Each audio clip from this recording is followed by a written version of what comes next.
Chloe's childhood friend, Ryan, was about to get married, and she was convinced he was making a huge mistake. She seemed terrified he was marrying the wrong woman, so she stayed up all night just digging and digging for any information she could find on his fiancée. After hours of searching, she finally hit on something. It turned out the woman had written over 30 love letters to some other guy back when she was in school. Chloe looked incredibly pleased with herself as she got dressed, ready to rush off and convince Ryan to call the whole thing off. As I watched her, I felt the last bit of hope I had for us just drain away, and I ended our relationship. A few days after that, there was a knock on my apartment door. A woman I barely knew was standing outside, a small smile on her face. "You're single now," she said, "and as it happens, I need a fiancé. How about we team up and get married?" I had spent the entire previous night just thinking about breaking up with Chloe. I had come over to her place specifically to celebrate our 3-year anniversary. I'd baked a cake back at my apartment, spent several months' worth of my salary on a nice watch for her, and after riding the subway for more than a dozen stops, and then walking for another half hour, I was practically bursting with excitement to surprise her. But when the door to her huge house opened, I was looking at Chloe's incredibly unhappy face. She still had a cigarette between her fingers, her eyes looked dark, and she didn't even try to smile. She actually looked startled to see me standing there. Then, all of a sudden, she reached out and pulled me inside. It happened so fast that I didn't even have time to react. The cake and the gift box in my hands crashed right onto the floor with a loud noise. Chloe didn't seem to care at all. She put out her cigarette in an ashtray, wrapped one arm around my waist, and put her other hand on the back of my neck. She started kissing me with this desperate, urgent feeling. She had never, ever been like this before. She grew up in a very wealthy neighborhood, and while she definitely had the vibe of a spoiled rich girl, she was always very well-mannered and put together. She never did things that made other people feel uncomfortable, especially not with me. We went to the same university. She always said it was love at first sight for her at the freshman orientation. And after that, she chased after me relentlessly for 2 whole years. In the beginning, I kept refusing to say yes. I just felt that our family backgrounds were from completely different worlds, and even if we tried to force a relationship, it would never end well. I spent my weekends studying hard in the library. By that time, she had already started learning how to manage her family's company and was staying up late almost every night. She was barely getting any sleep, but she would still force herself to wake up early to buy me breakfast and go save me a good seat. Once I started studying, she would just put her head down and nap at the table next to me. I told her again and again to stop doing these things, but it was like talking to a wall. It had no effect. Then, one time, she forgot to set her alarm. By the time she woke up, it was over an hour later than usual. She rushed to the library and found me. For the first time ever, I wasn't reading. I was just waiting for her. I pulled out a piece of paper and put it down in front of her, motioning for her to read it. On it, I had written a list of all the possible problems and difficulties we would face if we started dating. I laid out all the pros and cons, trying to make her see reason and just give up on me. After she finished reading the whole list, she gave me this very complicated look.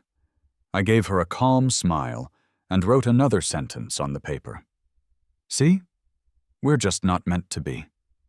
She was silent for a long time, then gave me a deep, meaningful look before she carefully folded the paper and took it with her. I really thought she had finally given up, but the very next day, she showed up with a folder full of documents detailing all her assets and personal information, and she gave me a soft smile. "My parents are very open-minded," she said. "They would never try to stand in our way. I promise to be completely honest and sincere with you. None of the things on that list you wrote will ever happen. Just trust me this one time, okay? I was stunned for a long time and finally just looked at her, completely baffled. I didn't understand how someone could be so persistent, just like I didn't understand now why she was suddenly so miserable, as if she had lost something incredibly important. That must have been why she was clinging to me so desperately, trying to calm her own anxiety.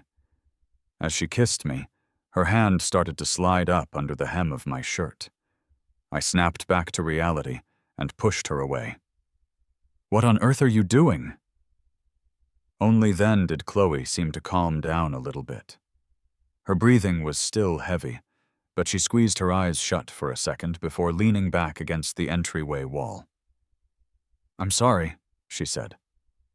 I could see she was in a really bad mood, so I didn't push the issue. I bent down to pick up the things that had fallen on the floor. Unfortunately, the cake was completely ruined. I picked up the box with the watch inside, planning to put it on the table in the living room. But I saw the table was covered in papers and documents. I glanced at them and realized they were a complete biography of a woman named Sophia Hayes. It took me a long, hard moment to remember that this was the fiancé of Chloe's childhood friend. Her friend's name was Ryan, and he had grown up with Chloe in the same rich neighborhood. Back when the other socialites were still just partying and messing around, he was already handsome and well-built, as proud as a prince. He had always looked down on spoiled rich girls like Chloe, who seemed to do nothing all day, and just planned to live off their family's money. But Chloe never cared what other people thought about her. She was fearless and did whatever she wanted. The more Ryan acted like that, the more she thought the kid had character and wanted to protect him. That protection lasted for over a decade. Chloe slowly started to get her act together, and only then did Ryan's opinion of her start to change. As they got older, people who knew their history would sometimes tease them about being childhood sweethearts. Of course, I had hardly ever met this childhood friend. This was all stuff I'd heard from other people. Chloe rarely ever mentioned him around me. Ever since she started dating me, she had given me all of her tolerance and time, and had completely stopped getting involved in Ryan's life. So, looking at all these papers on the table, I was a bit surprised. I didn't understand why Chloe would investigate Ryan's fiancé in such extreme detail, digging up everything from the schools she went to the class officer positions she held. What was surprising, though, was that Sophia Hayes had apparently never been in a relationship. Chloe noticed what I was looking at. She walked over and snatched the papers out of my hand, her voice sharp with anger. "Don't look at that." I asked her, "Why are you investigating her?" Chloe's brow furrowed. "She's Ryan's future wife. I have to vet her for him." I almost laughed in her face. This wasn't vetting. It was more like she was desperate to dig up some kind of hidden secret. A thought suddenly hit me, and I understood. I looked up at Chloe. She seems pretty outstanding, healthy, a strong background, young and successful, with no romantic baggage.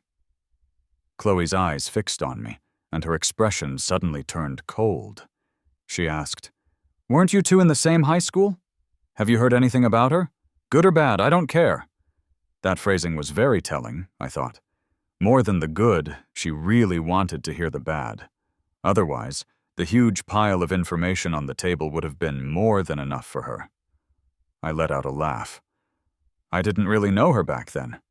Why don't you find someone who did? You might actually dig something up." I wasn't lying.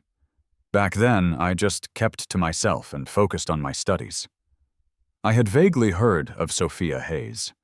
I knew she was the golden girl, always ranked first in our year, and the secret crush of half the guys in our school. Other than that, I knew nothing. Her eyes suddenly lit up. She eagerly grabbed her phone and went into the other room. The door slammed shut right in my face. After a moment, As if she'd suddenly remembered I was still there, she opened the door a crack and said, "Mark, why don't you go rest upstairs for a bit? Wait for me, okay?" I nodded. "Okay." After that, she was on the phone in her room the entire time. I sat outside on the sofa, watching the hands of the wall clock tick by, thinking about everything that had happened since we first got together. I thought about the faint smile on her lips whenever she happened to mention Ryan. I thought about her heartbroken expression this morning when the news first broke that the Hayes and He families, Ryan's family, were planning a merger through marriage. Perhaps after more than 20 years of being by his side, she had fallen in love with her childhood friend. She was just so clueless that she only realized her own feelings when he was about to get married to someone else. So, where does that leave me? Even now, I had to admit that she had been very, very good to me these past 3 years. So good that my friends often asked if I had some kind of dirt on her to make her so obedient and devoted. She had done so many things for me, many of them childish and almost laughable. The time that moved me the most was during one summer break when I went to visit my grandma's place in the countryside. She somehow found out where I was and followed me there. There weren't any hotels where we were, and the living conditions weren't great. Growing up in the lap of luxury, she had probably never been to a place like that in her life. But she gritted her teeth and stayed for over 2 weeks, showing up at my grandma's house every single day, asking about this and that, even lifting her dress to help plant vegetables in the garden and feed the chickens. Watching her from a distance, for the first time, I genuinely smiled at her. "Aren't you bored?" A look of something like astonishment crossed her face, and she stammered, No, not bored." That night, a fire broke out at our neighbor's house and quickly spread to ours. When she heard about it from her hotel, she ran all the way over without even grabbing a coat. The fire was still raging when she arrived, and it was total chaos. She just started screaming my name and trying to rush right into the flames. If I hadn't happened to see her and call out to her, I doubt she would have gotten out of there unharmed. Later, as we drove back to Boston together, I looked at her tired face and, on my own, took the initiative. "I can give you a chance." And we've been together ever since. We even met each other's parents not long ago. Probably because she had been laying the groundwork for a long time, Chloe's family really liked me. We were even getting close to talking about marriage. I really did love her, and I wanted to build a life with her. But now, it seemed like her feelings for me weren't what I thought they were. After a long hesitation, I walked over to the closed bedroom door. Chloe probably thought I had gone to bed, and afraid of missing something, she had put her call on speaker. I could hear a woman's voice on the other end. "Sophia, the brainy one? I don't think she ever got into any real trouble. I never heard any stories about her and any guys either." Chloe had already made many similar calls. Her voice was a bit hoarse by now. She grunted in agreement, then casually asked, "So she never liked anyone?" "I don't think so. Never heard. Oh, wait, actually, I think there was someone." Chloe's voice suddenly sounded excited. "Who?" "I really don't know who. Back then, Sophia wrote this guy over 30 love letters, but I guess he turned her down and sent them all back. I just happened to be walking by and saw her tearing them all up and throwing them in a trash can. The look on her face was scary. I was curious, so I peeked, and they definitely looked like love letters. At the time, I even gossiped with my friends, wondering what kind of god could make someone like Sophia fall that hard. Half the guys in our school had a crush on her. If that story got out, there would have been a lot of broken hearts." Hearing this, Chloe let out a soft laugh. "I see." The moon was hanging heavy in the sky. Hearing her response, I fought back the sour feeling in my chest and curled my lips into a self-mocking smile.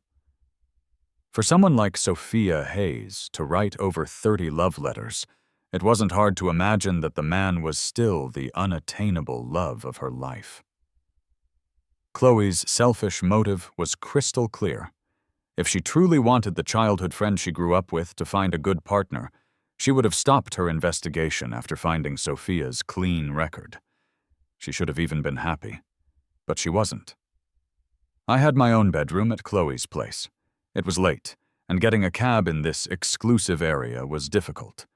I wasn't going to make things harder on myself, so I just went upstairs to sleep. The next morning, when I woke up, Chloe was already dressed and ready to go out. She was glowing with none of last night's unhappiness. She even asked me casually, "How did you sleep?" "Fine," I said. She walked over, put her hands on my shoulders, and guided me toward the dining table, her voice calm and placating. "I made you breakfast. See? It's all your favorites." Indeed, the table was loaded with food. It looked like she hadn't slept at all. I asked, "Where are you going?" She didn't try to hide it. "To the He family's house for something. You wait here for me. I had someone book a private room for us. When I get back, we'll—" I put down my spoon. I finished her sentence for her. "We should break up." Chloe frowned, seemingly not processing what I'd just said. After a moment, she let out a scoff. "Mark, don't be ridiculous. You know how hard it was for us to get to this point." Without giving me another chance to speak, she turned and left. She stopped at the door, her hand on the knob, leaving me with only her back. Her voice was low. "I don't want to hear that again. Not even as a joke. Wait for me." I didn't answer her. A few moments later, I heard a car engine start outside. I sat there for a while, my mind a complete blank. It felt like I wasn't thinking about anything, and yet at the same time I was thinking about so much that my head was starting to ache. Without any more hesitation, I finished my breakfast and left. Before I left, I sent her a message on WhatsApp. "You should know me by now. I don't joke about things like this. It's over. I'm serious." I watched the typing bubble appear and disappear over and over. About 10 minutes later, a message finally came through. "I don't agree." I didn't reply. A breakup isn't like getting together. It doesn't require both people to agree. When one person doesn't want it anymore, the relationship is over. To be honest, I never imagined that in just one day, Chloe and I would end up like this. Before this, everyone around us just assumed we would get married one day. I didn't reply to her message, and Chloe didn't send another one. In the past, that would have been absolutely impossible. I forced myself not to think about it and focus on my work. A little while later, a commotion broke out in the office. Someone said they saw the head of Hayes Corp downstairs. "Isn't her assistant supposed to be handling the partnership talks today? Why did she come in person?" "I heard it was a last-minute change of plans. Quick, how's my makeup? Do I look handsome?" "What's the use of being handsome? I hear she has a fiancé, and it's a high-society marriage between two powerful families." I instantly knew they were talking about Sophia Hayes. I had never met her. But maybe because of what happened yesterday, I felt a pang of guilt when I heard her name. If it weren't for my offhand comment, Chloe might not have thought to call around and would never have brought this up with Ryan's family. Lost in thought, I sighed. I got up to get some water. After a few steps, a colleague started talking to me, and I turned my head to reply. Not watching where I was going, I nearly tripped over a chair. A jolt of panic shot through me, but in the next second, a hand gently steadied my waist, and my wrist was caught in a firm grip. I looked up and met a pair of deep, dark eyes. She looked at me, her eyes narrowing slightly. Her breath seemed to hitch, and the pressure on my wrist tightened for just a moment. The person next to me quickly spoke up. "Ms. Hayes, I'm so sorry. This is one of our employees. He's a bit clumsy." I quickly pulled away from her grasp. "Ms. Hayes?" This was Sophia Hayes. Sophia glanced at me, her expression neutral. "It's fine." I quickly stepped aside. Sophia and her team walked past me. Just as I was about to breathe a sigh of relief, she suddenly stopped and glanced back. Her gaze swept over me lightly before she turned away without a trace of emotion and entered the conference room. Not long after I sat down, I saw a social media alert. All the posts about the impending marriage between the Hayes and He families had suddenly been deleted. Hayes Corp also issued a statement calling the matter a rumor. They urged people online to stop spreading it. Honestly, I had no idea what the relationship between Sophia and Ryan was like. Before yesterday, I hadn't even heard that Ryan was dating anyone. But to get to the point of talking about marriage, Ryan must have had some feelings for Sophia. He had high standards and didn't seem like the type to just settle. Holding my phone, I involuntarily swiped to my chat with Chloe. She had left the house full of excitement, rushed over to Ryan's, and personally sabotaged his engagement. She must be breathing a huge sigh of relief right now. I suddenly wondered if she was more excited at this moment than when I first agreed to be her boyfriend. Before long, it was lunchtime. The conference room door was still closed. I went to grab a bite to eat, and by the time I got back, I heard that Sophia had already left. I got a call from Chloe right when I was leaving work. Her tone was casual, tinged with a smile, just like any other day. "How much longer? I'm downstairs at your office." For the past few years, she had gone far out of her way to pick me up every single day. Rain or shine, she never missed a day. In the beginning, I thought it was pointless. My apartment was close to the office, a half-hour walk at most. There was no need for her to go to all that trouble just to drive me home, and then drive all the way back to her own place. But when I told her this, she just raised an eyebrow and drawled back, "Well then, how about I move in with you? Can't help it.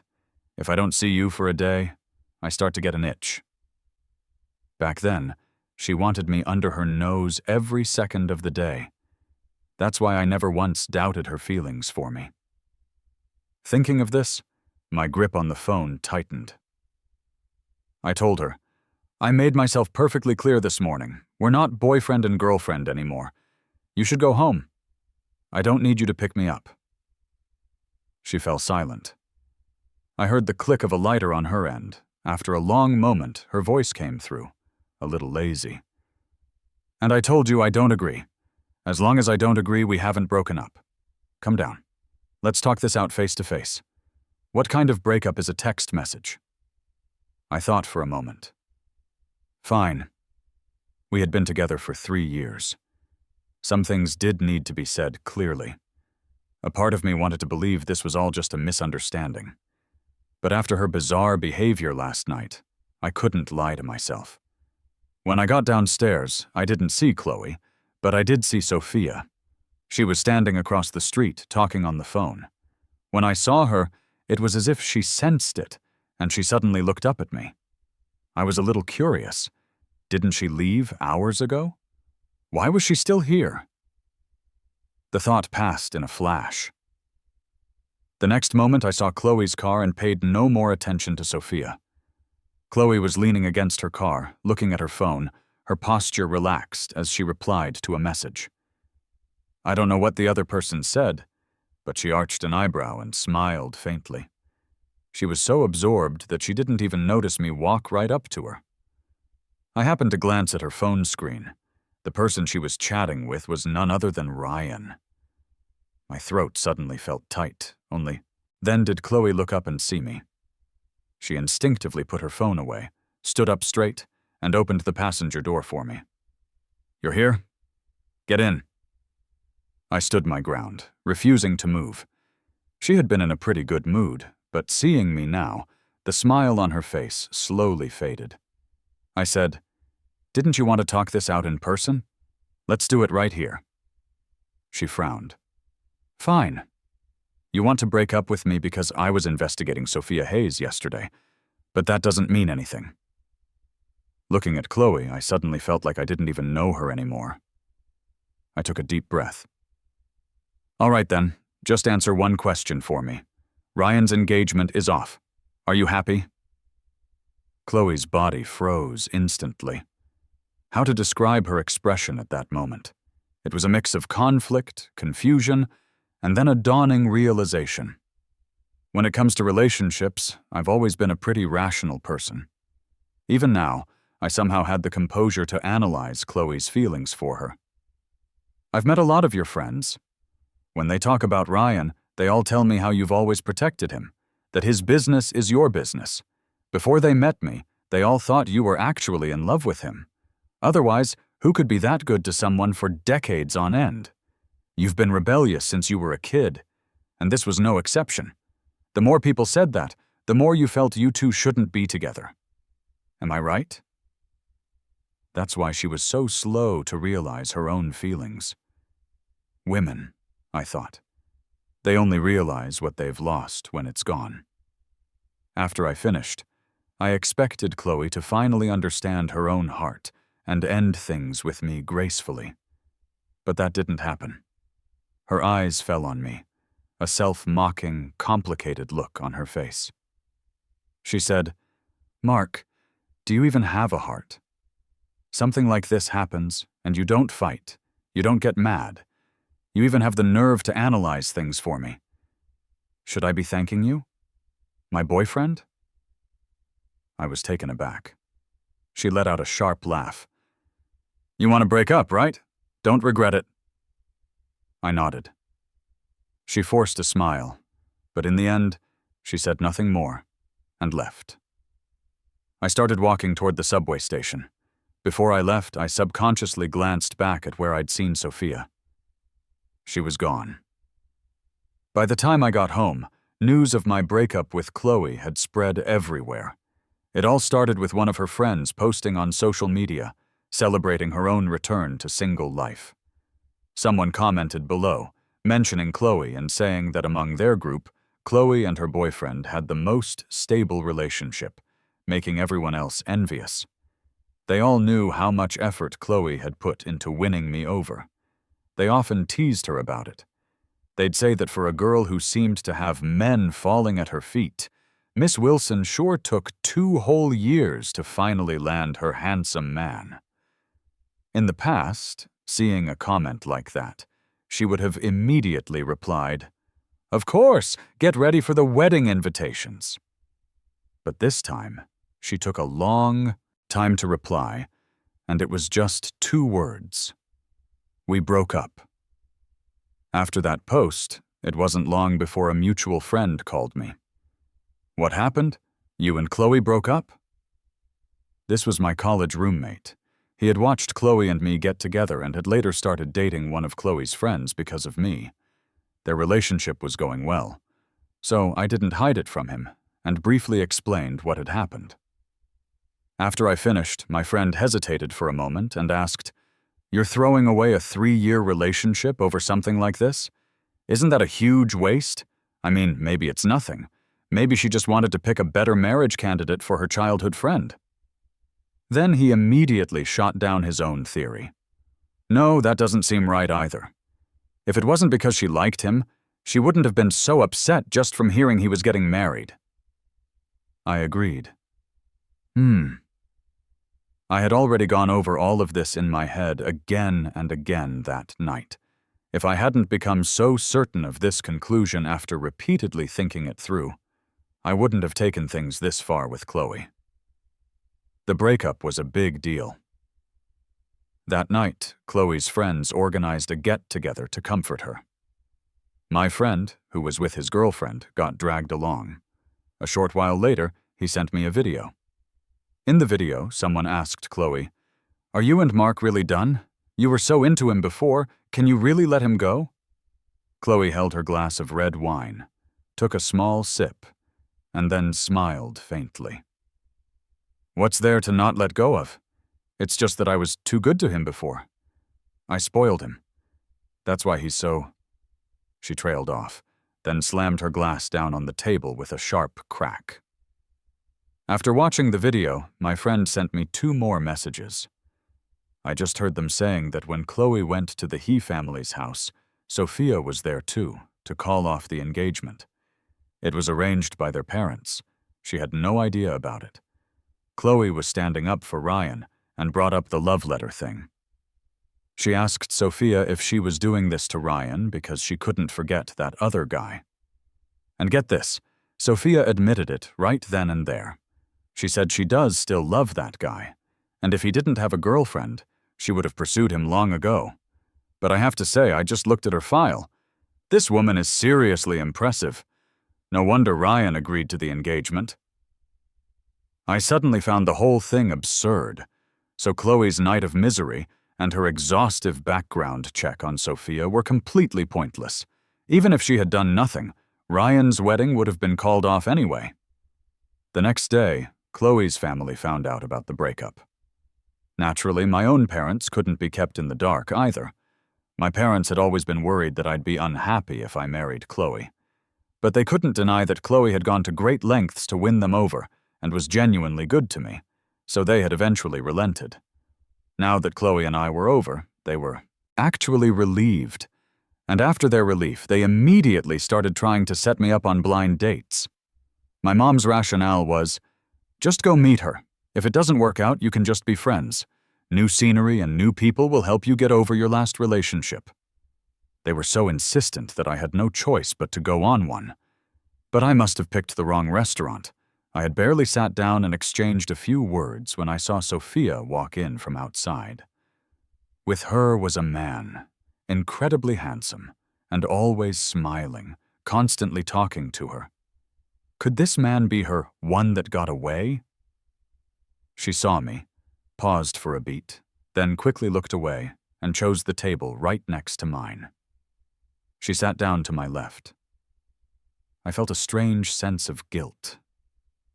Even though her engagement with Ryan would have ended up this way without the love letter story, it was still her private life. A painful memory, even. And now, not only was it known, but it was being widely gossiped about.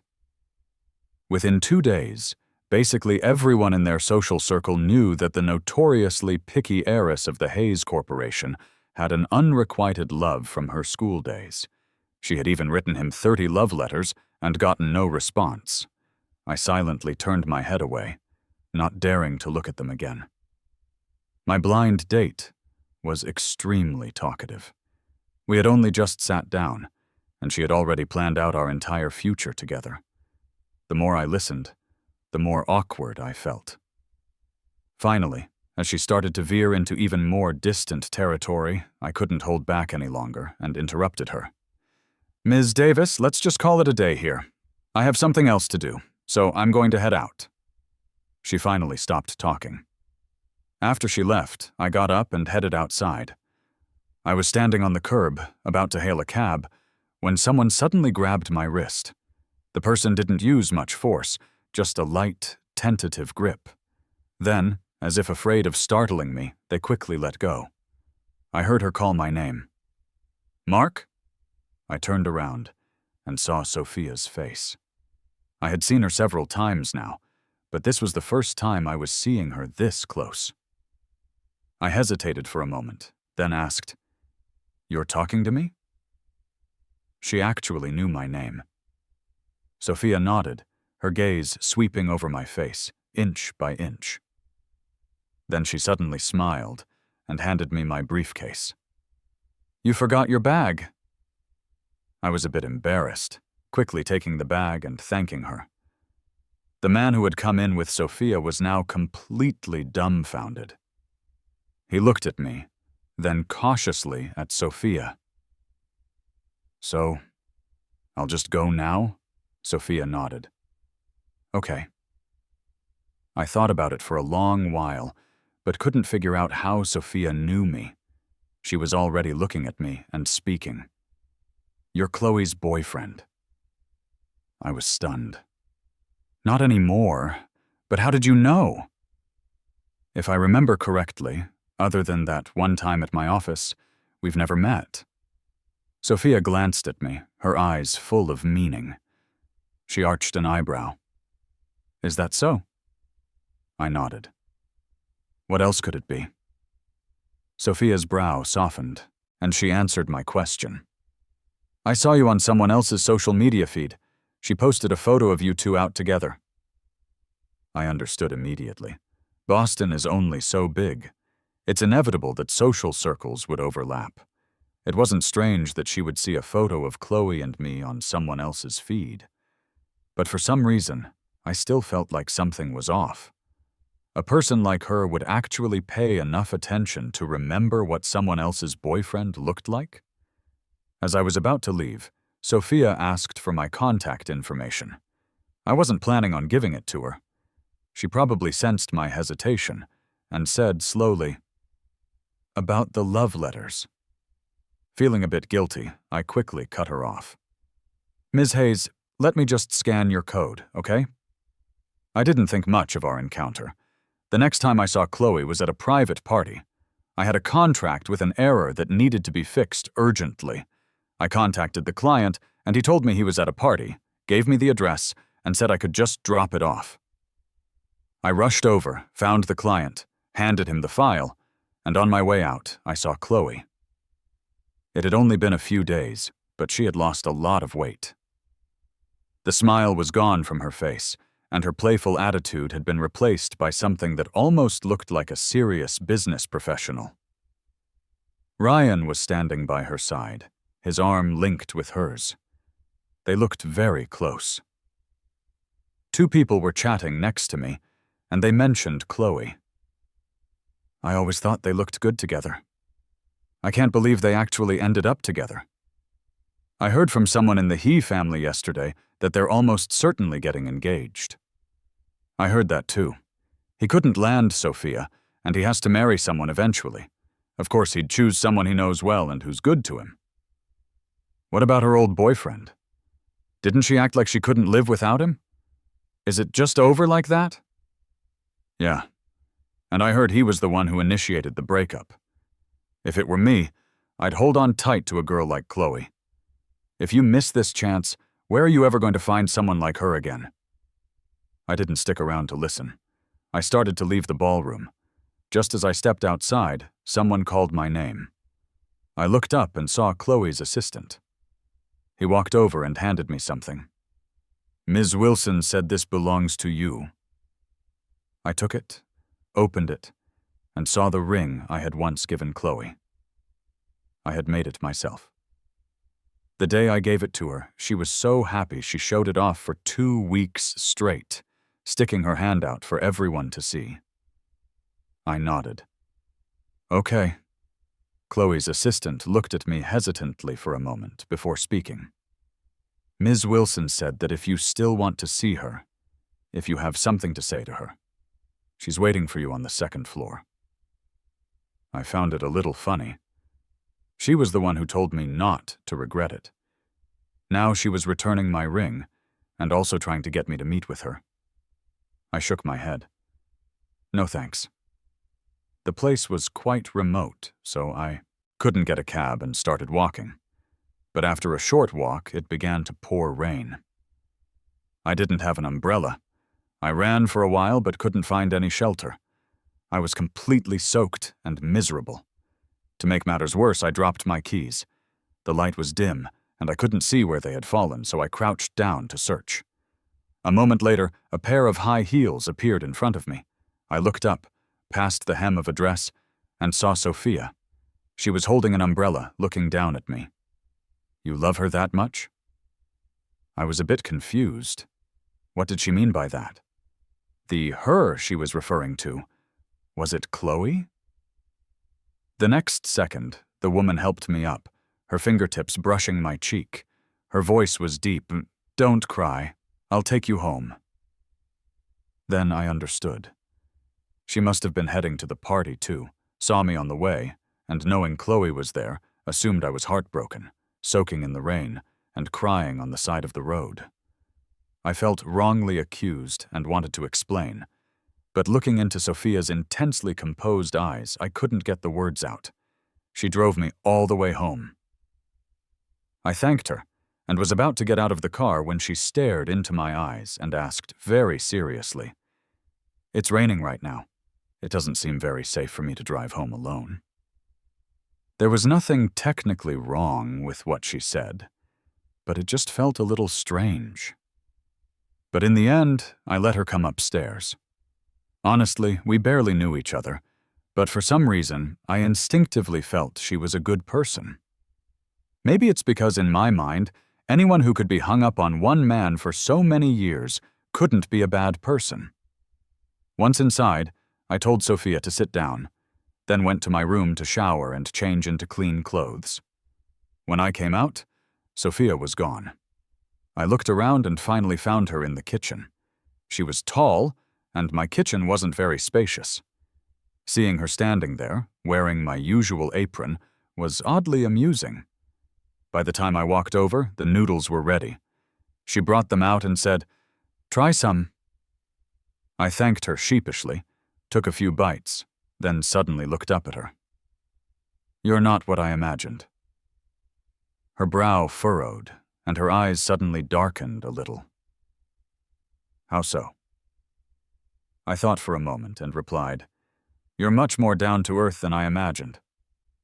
Sophia smiled, and it was a beautiful smile. After we finished eating, the rain had mostly stopped. I walked Sophia downstairs. When I got back to my apartment, I received a call. It was Chloe, using her assistant's phone. She asked, "You won't even see me."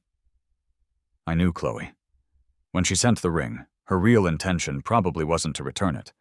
She just wanted me to come back to her. I said, "Since we've already broken up, I don't think seeing each other or talking more will change anything." Chloe scoffed and was about to say more when my doorbell suddenly rang. I got up to open the door. Sophia was standing outside. She was holding a small bag of cold medicine. "I remembered you. Got caught in the rain and might catch a cold, so I bought you some." I smiled. "Thanks." As I took the bag, I accidentally hit the speaker button on my phone. Chloe's voice suddenly blasted from the receiver, and only then did I remember I hadn't hung up. "Who are you with, Mark? I'm talking to you. Who is that woman in your apartment this late at night?" Startled, I quickly hung up the phone. The moment I hung up, she started calling again and again, so I just turned my phone off. Sophia had been standing in the doorway this whole time. I explained, "I was just on the phone." She nodded softly, but didn't leave. Instead, she looked down at me, her eyes bright, and said with a lazy smile, "You're single now, and I happen to need a fiancé. How about we team up and get married?" I stared at her, momentarily stunned. I recognized every word she said, but put together, I couldn't make any sense of them. I looked at Sophia, totally speechless. She said, "I have a clean record, and more than enough assets to support you for a lifetime. How about you consider me?" I stared at her, my brain struggling to catch up. Why would you suddenly think of this? Don't you have someone you're in love with?" She looked straight at me and said, "Mark, think hard. Was that day at your office really the first time we met?" Sophia was a woman of action. From that day on, she began to pursue me.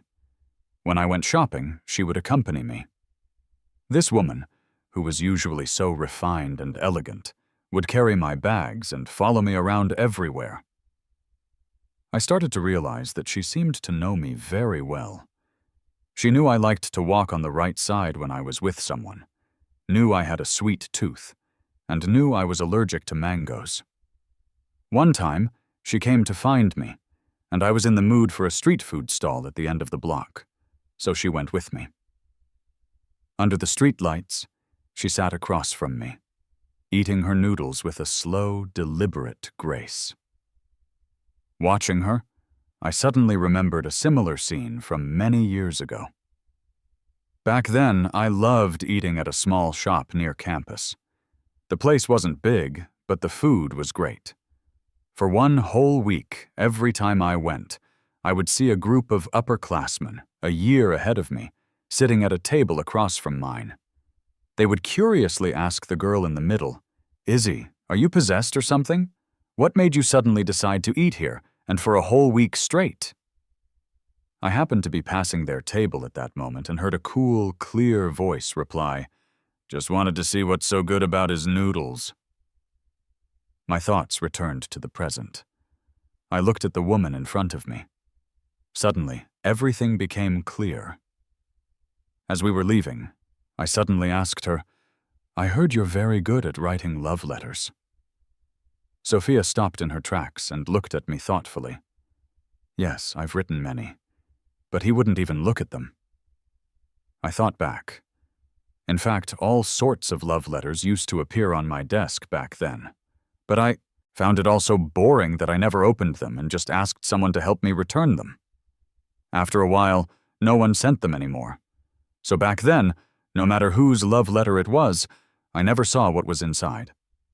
She walked me home.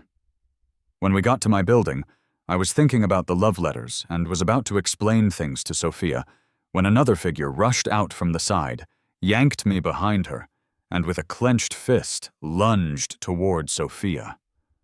But for some reason, Sophia seemed to freeze, just standing there motionless, letting her come at her. If I hadn't been quick enough to grab Chloe's arm, that punch would have definitely landed on Sophia. Chloe had actually come to see me once during this time. She was still fixated on the voice she had heard on the phone that day, and wanted to know who it was. But I had always managed to sidestep the question. But I never expected her to be here tonight, and to almost get violent. Chloe's face was pale, her fists clenched tightly. She pointed at Sophia and asked me, "The person with you that day? It was her, wasn't it? How could you get together with her? Don't you know who she is?" I nodded. "I know." Chloe looked at me in disbelief. "You know? And you still go out with her? She admitted it to my face. She said she has someone she's in love with. She can't forget him. She even wrote him over 30 love letters. That's the person she truly loves. She's with you, but it's definitely not for real." By the end, she was almost incoherent. She was willing to call off the engagement with the He family for that guy. Who knows how she'll treat you in the future? After she finished, Sophia walked up to me and smiled faintly. She looked at Chloe. "You're right," Chloe sneered, looking at me with a triumphant gleam. "See?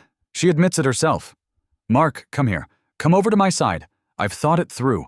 I can't live without you. From now on, as long as we can be together, I'll be the one to take the lead, okay?" Sophia cut her off. "I do admit it. The person I've always been in love with is Mark. The letters were for him. The person I can't forget is him. In fact, I should probably thank you, Ms. Wilson," using Chloe's last name, "for making this possible." As her words fell, it was as if Chloe had been struck by lightning. She just stared at me, unable to utter a single word. She had never imagined things would turn out this way. When she first heard the story, she was just happy. She could use it to convince Ryan to call off his wedding, but at that moment she never would have guessed that Sophia's love letters were actually for me. Later, I heard that Chloe was depressed at home for a long time. Ryan went to see her a few times, but she couldn't be bothered to talk to him. Ryan had actually started to see her as his next girlfriend, but after this whole fiasco, he was pretty angry and yelled at her. "Chloe, he's just one guy. Is it really worth all this? I was into Sophia, and she didn't want to marry me, but even I'm not acting like this. You've been by my side all this time, and I was starting to really like you. But now, I guess it's for the best that I don't." He sighed, disappointed, and then left. After Chloe recovered, she came to see me one more time. But by then I had already accepted Sophia's confession. She just looked at me and said, "I admit, when I first found out Ryan was getting married, I did see him as very important. It's a complicated feeling. I can't explain it. I just nodded softly. She sighed. I really do love you. Believe me. I suddenly remembered that sunny afternoon when she had said the same thing to me. I promise to be completely honest and sincere with you. Just trust me this once, okay? I did trust her, but in the end, we still couldn't make it. A couple of days later, I heard that Chloe was planning to expand her family's business abroad and had left Boston. Sophia told me she had known me for a long time. Remember? When you were a freshman, the school had us give a speech together. Right before going on stage, your speech notes went missing. But you weren't worried at all. I remember thinking, this underclassman has a lot of guts. He doesn't seem to know what fear is. Later on stage, you didn't have your notes, but you still got through the whole thing without batting an eye. I've been paying attention to you ever since. All these years, she had watched Chloe pursue me, watched us get together, watched us get close to getting engaged. She thought she would never have a chance to be with me. But just when you think all is lost, a new opportunity appears. That morning, after calling off her own engagement, she saw Chloe tenderly comforting Ryan. In that single moment, she suddenly felt like she might have a chance. So she quickly made a decision. She had to meet me. That was what I thought was our first meeting, but she had been waiting for 8 years.